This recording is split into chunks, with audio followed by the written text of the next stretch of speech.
Привет, друзья! Так получилось, что у меня скопилось несколько модификаций фотоаппарата Киев, легендарной дальномерки Contax Киев, которая просуществовала на конвейере более 50 лет. Причем просуществовала на конвейере без каких-либо существенных изменений. Все изменения, по сути дела, косметические. У меня здесь представлены фотоаппарат 1958 года, 59 года, 69 года и 82 года. И каких-либо существенных отличий между ними нет. Так что, кто хочет быстрых ответов, ответ такой. Существенных отличий нет, можно расходиться. Можно брать любой из этих фотоаппаратов, если состояние ее хорошее. А хорошее у них состояние бывает очень часто. Ну, а для остальных 15 человек, кому это все-таки интересно, попытаюсь рассказать, в чем же все-таки их отличие. Начну с того, что Киев, как вы знаете, это по сути клон или тот же самый фотоаппарат, что и Contax 2 или 3.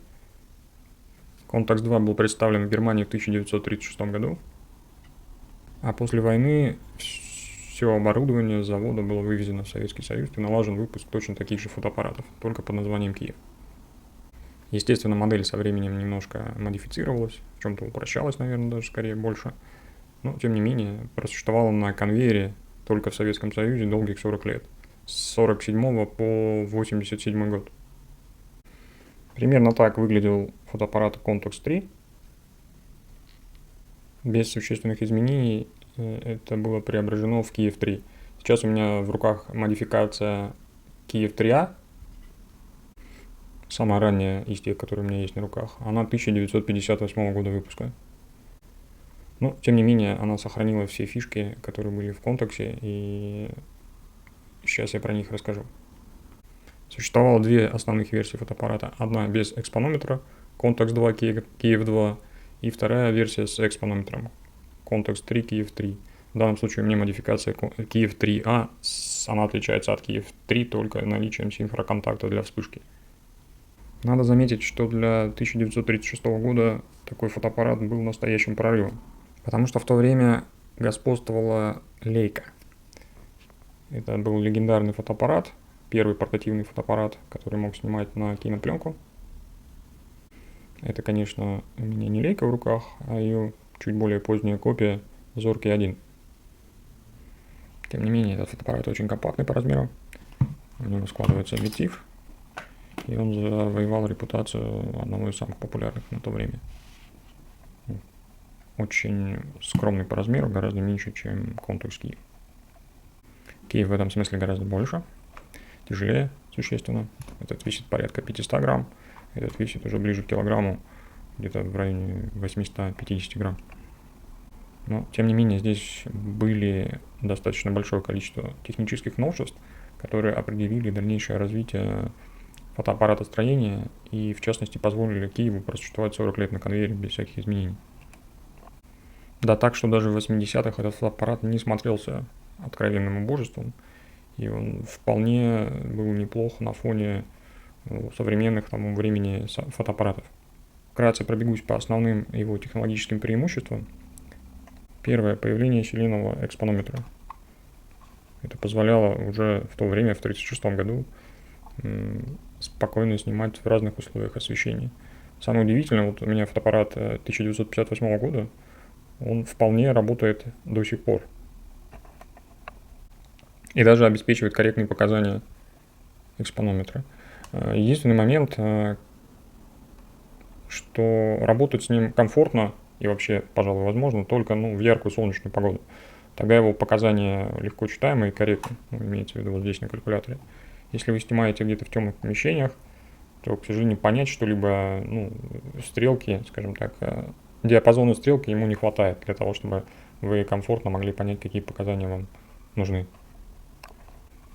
Вторым заметным новшеством было применение байонета. Здесь используется такой своеобразный байонет. В дальнейшем такую конструкцию никто больше не применял. Здесь есть внутренний байонет для стандартных объективов 50 мм и внешний для нестандартных фокусных расстояний. Это позволяло быстро и легко менять оптику. Третий момент существенный. Здесь на лейке снималась только нижняя крышка.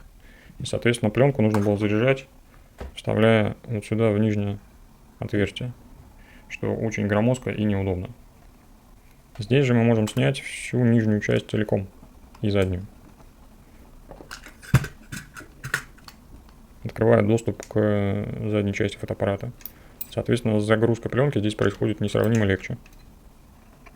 Еще один достаточно невероятный для того времени момент – применение вот этих металлических шторок, которые к тому же двигались в вертикальной плоскости.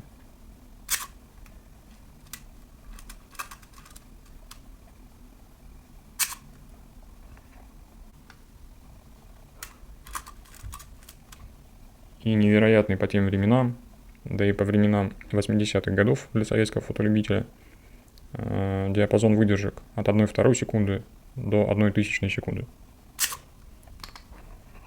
Также по сравнению с лейкой здесь было важное преимущество в плане дальномера. В лейке использовался дальномер с двумя окошками. В один, собственно, мы смотрели в дальномер и измеряли расстояние до объекта, а во второй уже делали непосредственно кадрирование. В Киеве здесь ситуация более прогрессивная. Здесь используется одно окошко видоискателя и дальномера совмещенное. Плюс дальномер имеет до сих пор никем не превзойденную ширину дальномера около 9 сантиметров, которая обеспечивает очень точное наведение на фокус. И еще момент, который тоже кажется сейчас общим, но тогда этого не было. Это появление автоспуска. То есть можно было делать фотографии самого себя. В общем, довольно-таки мощный технологический прорыв, который позволил просуществовать этому фотоаппарату на конвейере в районе 50 лет. До 1987 года выпускался он на заводе «Арсенал». Вот его последняя реинкарнация. Как видите, существенно он ничем не отличается. Даже если посмотреть на то, что выпускала фотопромышленность в те годы, 80-е, то мы увидим, что не смотрелся он так уж бледно на айфоне. Все было вполне достойно. Например, вот у нас фотоаппарат Zenit 19. У него здесь тоже выдержка от 1 секунды до 1/1000. У него тоже есть экспонометр, правда, здесь уже TTL экспонометр, но сути дела существенно это не меняет. Экспонометр есть и там, и здесь. И у него тоже есть металлический ламельный затвор с вертикальным перемещением. Еще пример. Вершина, можно сказать, фотоаппаратостроения Советского Союза, фотоаппараты Киев-19, Киев-20, среди малого формата пленки. Что мы здесь видим? Да, в принципе, почти то же самое. На Киев-20 есть выдержка от 1 секунды до 1/1000, на Киев-19 от 1/2 до 1/500. Выдержки схожи, тоже затвор ламельный с вертикальным перемещением шторок. Единственным таким относительным новшеством здесь является применение экспонометра внутреннего TTL с применением светодиодов, которые показывают недосвет-пересвет. А если взять и более массовые модели, вот, например, Zenit, знаменитая зеркалка Zenit, одна из довольно массовых зеркалок, то здесь мы тоже видим традиционный затвор матерчатый, выдержки от 1/30 до 1/500. Матерчатый затвор, самый стандартный. И такой же экспонометр селеновый внешний. Это вот массовые модели. И даже на фоне японских фотоаппаратов начала 80-х, конца 70-х, не так уж он бледно смотрелся. Вот у меня есть вообще из середины 90-х модель, это массовая модель, она полностью механическая. У нее здесь все примерно то же самое. Металлический ламельный затвор. Экспонометр со светодиодами, внутренний TTL, обычный объектив. Единственное какое-то более-менее значимое преимущество у этого фотоаппарата, и это выдержка 1/2000. Единственное, в чем серьезно уступал этот фотоаппарат, Киев, по сравнению со всеми вышеназванными зеркалками, это в эргономике. Снимать на него уже во многом было неудобно к тому времени, потому что, например, те же японцы или те же наши зеркалки обеспечивали курковый перевод затвора, достаточно удобный экспонометр, хват в руке и быструю наводку на фокус, чего Киев был во многом лишен.